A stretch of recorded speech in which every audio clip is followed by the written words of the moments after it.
અત્યારે ઘણા આઈપીઓનું સબસ્ક્રિપ્શન ચાલુ છે, મોટાભાગના એસએમઈ જ છે. આવતા અઠવાડિયે બી ઘણા આવવાના છે. પણ મેઇન બોર્ડમાં છે ને આવતા અઠવાડિયે 2 આવશે. આમ તો 3 છે, પણ આપણે 2ની વાત કરીએ તો એક છે એજેક્સ એન્જિનિયરિંગ. એમનું સબસ્ક્રિપ્શન 10થી 12 તારીખ સુધી ખુલ્લું રહેશે અને હેક્સા ટેકનોલોજીસનું 12થી 14 તારીખ સુધી. હવે સાઇઝ જોઈએ તો એજેક્સની છે 1269.35 કરોડ અને હેક્સાની છે 8750 કરોડ. પણ આ બંને આખો ઓફર ફોર સેલ જ છે, એટલે કંપનીને કાંઈ પૈસા મળવાના નથી. આઈપીઓના જે પૈસા આવશે. પ્રાઇસ બેન્ડ જોઈએ તો એજેક્સની છે 599 થી 629, એટલે એક લોટમાં મિનિમમ 23 શેર છે. એટલે મિનિમમ જો ઇન્વેસ્ટમેન્ટ કરવું હોય તો તમારા જશે 14,467 રૂપિયા અને મેક્સિમમ 13 લોટ તમને ભરવા 13 લોટ ભરી શકશો રિટેલ ઇન્વેસ્ટર હો તો એમાં તમને જોઈશે 1,88,071 રૂપિયા. અને હેક્સાની પ્રાઇસ બેન્ડ બી વધારે જ છે, 674 થી 708. હવે આમના એક લોટમાં 21 શેર છે. મિનિમમ જોઈશે 14,868 અને મેક્સિમમ 1,93,284. હવે બંને કંપની કરે છે શું જોઈએ તો આ બંને કંપની જૂની જ છે, બંને 1992માં સ્થપાઈ હતી. એજેક્સ તે વિવિધ પ્રકારના કોન્ક્રીટ ઇક્વિપમેન્ટનું ઉત્પાદન કરે છે અને એની સર્વિસ પૂરી પાડે છે. અને હેક્સા ટેકનોલોજીસ નામ પરથી સમજી ગયા છો, ટેકનોલોજી કંપની છે.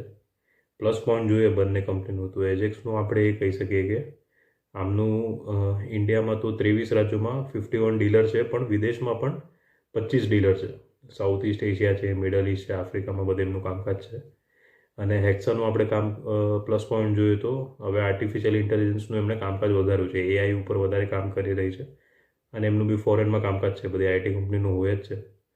નેટ પ્રોફિટ માર્જિન જોઈએ તો એજેક્સનું છે 12.65% અને હેક્સા ટેકનોલોજીસનું છે 10.15%.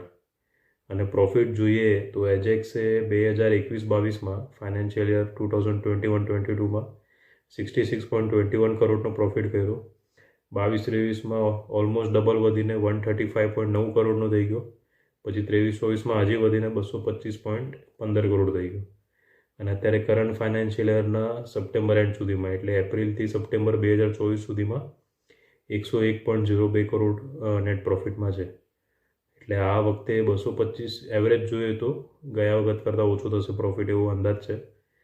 અને હેક્સાનું આપણે જોઈએ તો એમણે 2021-22માં 884.2 કરોડનો પ્રોફિટ કર્યો.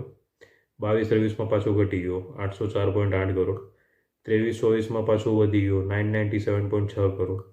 અને અત્યારે કરંટ ફાઇનાન્શિયલ યરના સપ્ટેમ્બર એન્ડ સુધીમાં 853.3 કરોડના પ્રોફિટમાં છે.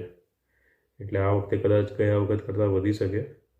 હવે આ બંનેનો આખો ઓફર ફોર સેલ છે, એટલે હવે કંપની આ પૈસાનું શું કરશે એ ચર્ચા કરવાનો તો મતલબ નથી, મળવાનું નથી. એટલે પણ એજેક્સની વાત કરીએ તો હવે એમનું ગ્રે માર્કેટમાં અત્યારે શનિવાર રાત સુધીમાં 8.74% જ પ્રીમિયમ છે અને હેક્સાનું તો ખાલી 1.55% પ્રીમિયમ બોલાઈ રહ્યું છે. એટલે આ બેમાં તમને લોંગ ટર્મ માટે કરવું તો કરી શકો, બાકી લિસ્ટિંગ ગેઇનની તો કોઈ આશા દેખાતી નથી. અને હજી તો ખુલશે 10-12 તારીખે, એટલે ત્યાં સુધીમાં ગ્રે માર્કેટમાં તમે જોજો, પછી ડિસિઝન લેજો. કેમ કે આ વખતે જોઈએ એવી મજા છે નહીં આઈપીઓ.